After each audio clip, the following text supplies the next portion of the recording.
Cry woke to the smell of alcohol, both lingering on warm breath at his ear as well as growing stale on air brightening with morning light. The 22-year-old with short blonde hair and big blue eyes could feel his boyfriend snuggled up behind him, breathing peacefully. That boyfriend's name was Russell. And well, Cry's name wasn't actually Cry. It was Russell's nickname for him, because the younger of the two did cry a lot. Cry's real name was Ryan, but in truth, he liked the nickname too. Carefully extracting himself from sleeping arms, Cry smiled down at the taller man with long black hair. One of them was immune to hangovers. Russell was not that one. I better get him a nice breakfast going. Yes, anything to help a dear loved one who would most likely be very grumpy on waking. But first, a shower. And trying not to blush thinking of Russell joining him, an ungrubby Russell. Maybe later. The scent of pancakes filled the air when there was finally a sleepy groan from the hall leading back to the bedroom. Food? You think food is a brilliant idea right now? Cry looked over with a pout. So much for cheering up Mr. Krabby.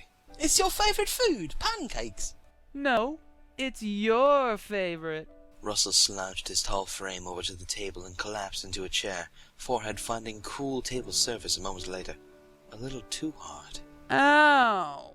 Aww! Cry dashed over to place a soft kiss on dark locks that could use a wash. And dirty thoughts were back again. No blushing, damn it. Better? No. Came the gruff answer where head did not rise. More pouting, but back to the pancakes before they burned. Maybe some cheerful banter would brighten Mr. Sourpuss's day.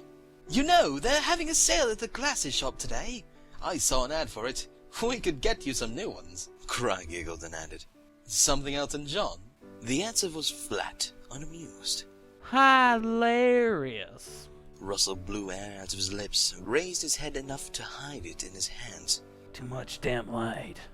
Where are my damn glasses anyway?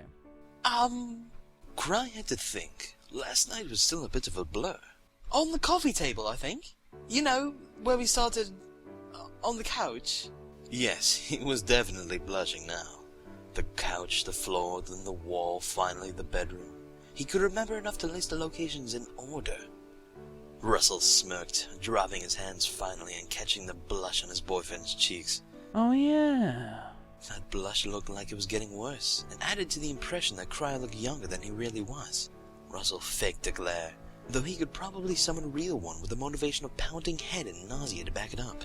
You don't like my glasses? No, I love your glasses. Very much, actually. They had small lenses, sort of sexy teacher glasses, if one wants to put it that way. Thin black frames, very chic. I just thought that since you said they weren't working so well anymore. Russell watched Cry turn away. Could tell the young was only pretending that the pancakes needed as much care as they were getting. The taller man rose, crept up behind his lover, and embraced him gently from behind. Kissed blonde locks fondly. We should go to the mall after I stop feeling like I'm gonna hurl. I should take a shower. Cry could feel the heat of his own bright red cheeks. He really did fail every attempt not to blush, but then doing so right now was unavoidable. His shy smile could be heard in the very quiet answer. Okay! Russell grinned, not moving towards that shower concept just yet. Wanna join me? Cry's heart skipped a beat, and he was fairly sure his whole face was going to spontaneously combust. But the pancakes! Long fingers clicked the burner dial off. They'll live. Cry let himself be led by the hand out of the kitchen, although one last concern found the air. I thought you said you feel like... I'll live. And they lived happily ever after.